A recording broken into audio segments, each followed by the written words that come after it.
matagaan, usap mo rin nila kung nabuhi anak. Hindi na natin matawag na inuhang pagalingo, balay. Ang mayor wala nagdawat og 6% ngayon. Maida Alda Rhea Garcia para sa Malaybalay News Update sa syudad sa Malaybalay. Building homes, building lives, Bayanihan Day gipaygayon diri sa San Jose relocation site.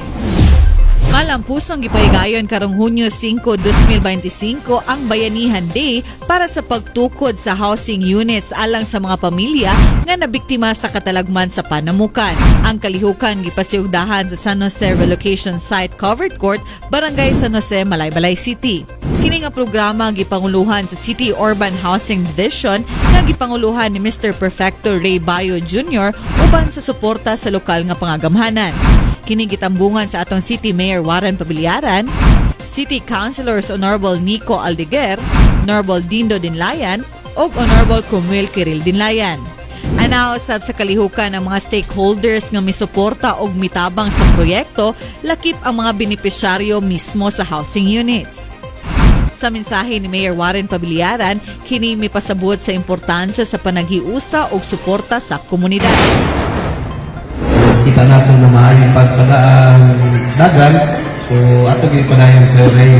So, pipila ka pa niya makatumulos. Nagtato na, isa ni, mas mo dagan pa gini siguro mag-participar. So, sa katong nag-participar na mga opisina, naghatag silang time, sa ilang resources. Thank you kayo. Thank you. Magpadaling ta. Every family na magtagaan, mag-usap mo rin nila kung nabuhi anak. Hindi na natin matawag na inuhang pagalingo, balay. So, who knows? Nausap ang ilang kagmao, nausap ang ilang pagpadagan sa mga pamilya. Okay? So, nagkasalamat sa mga stakeholder na natin. May kasabi.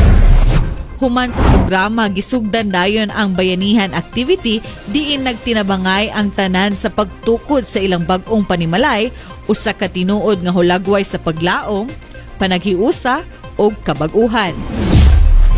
Og mao kato ang update karong adlaw sa dugang pang mga balita. Mamahimo nga i-follow ug i-like ang official Facebook page ug i-subscribe ang YouTube channel nga Mayor Warren Pabiliaran.